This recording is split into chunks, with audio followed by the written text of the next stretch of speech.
And always, it's funny how I'll say, yeah, we need to invest in our health, so the morning routine should look like this. They'll go, I don't have time for that. And I say, okay, you don't have time or take time? And they pause and go, I think I don't take time.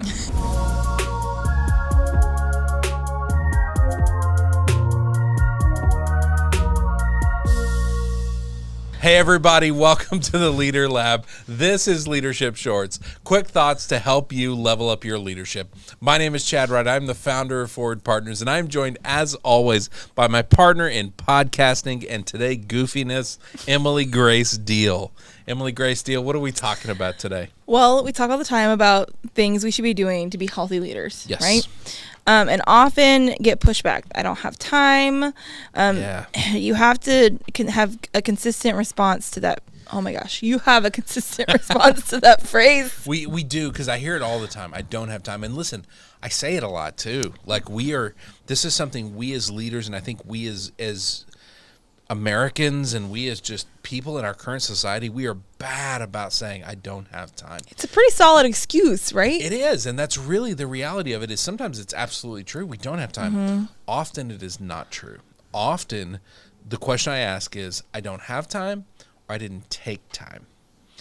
And always, it's funny how I'll say, yeah, we need to invest in our health, so the morning routine should look like this. They'll go, I don't have time for that. And I say, okay, you don't have time or take time? And they pause and go, I think I don't take time. And just that self-awareness for all of us, and again, we're all guilty of this, is so helpful to go, oh, I can actually choose to take time. And it's so funny because it is such a basic idea, and it's such a basic way of making it happen. If I want to truly take time, I put time on my calendar for that thing. And what I found is it doesn't mean it happens all the time. Other Emily sitting over here can attest to that, where we will put something on my calendar that says, for this 2-hour block, here's what you'll do. There's a chance I will do that. There's also a chance I might not. So it doesn't always work, but it is more likely to happen if it is on the calendar. Well, I mean, we just had an episode, 117, about a morning routine and about how I had some excuses for a while. About how to avoid that and about how it wasn't possible for me. Yes. And then finally I was like, maybe I could just try one little thing. And then I could try 2 things. And now I can do it pretty regularly.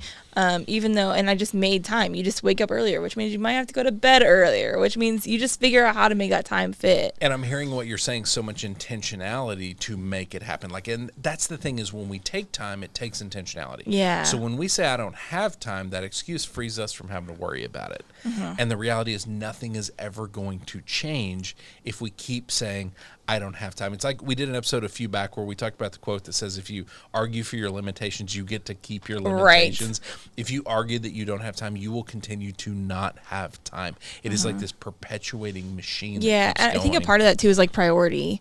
If it's all filled with something, then figure out what's more important. Yes, absolutely. And that just means you're not valuing your rest and your investment in yourself. Yeah.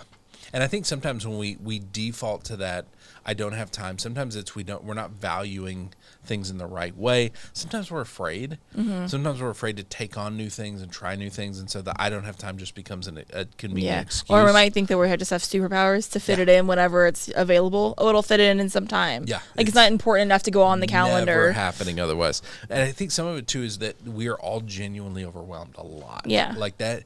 I think that's a sign of burnout, is that overwhelm to say I don't really have time to do the good things I know. Yeah, I don't have time response might just be I don't have time to process how to do that, because it would take time to figure that out, Yep. And ultimately, I think there's 3 basic elements to taking time. And we've already talked about one of them you mentioned is prioritization. Mm-hmm. We got to choose our priorities. What is the most important? Second piece is healthy boundaries. Part of putting something on a calendar is setting a boundary. It's saying, during this time, this is the thing I will work on. This is the boundary to protect that time from everything else encroaching on it. And the last piece is an accountability system. We really need that. Now, I know some people need it more than others. I definitely need that. I've learned in life, I need other humans to be accountable to. Yeah. I need other people that I know are going to look at me and say, hey, did you get the thing done? I definitely do. For me to get it done. Yeah, if I don't have that person, then I'll lie to myself all day long. Yes.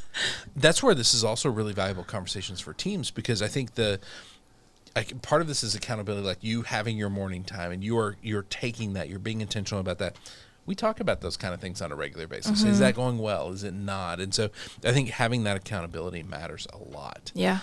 Leaders, next steps. I want you to think about do you run into this all the time where you go, oh, I'd love to do this thing that I know would be good for me, but I don't have time? Do you find the words, I don't have time, coming out of your mouth a lot? Stop and ask yourself the question, do I not have time or am I not taking time?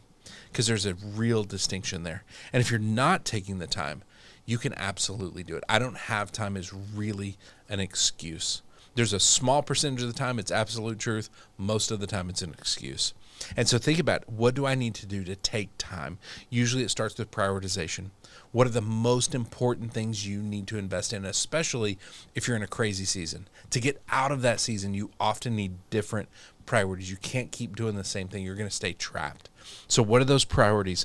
Set some healthy boundaries. Put that thing on the calendar. Protect that time. Value it enough to protect it. And finally, set up an accountability system. Have people you are accountable to actually take the time to invest in what you need to invest in. It will absolutely make a difference in your leadership and for your team as well.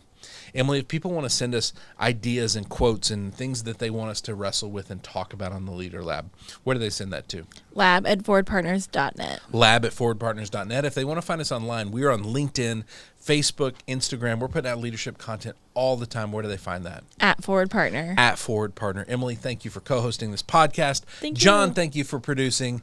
And thank you for watching. Thank you for viewing. And please share this with fellow leaders that would find this helpful. If you got that leader that is always overwhelmed, never has time, maybe send them this with a nice, loving note. We would appreciate it. I promise you they would appreciate it too. We'll see you next time right here in the Leader Lab for Leadership Shorts.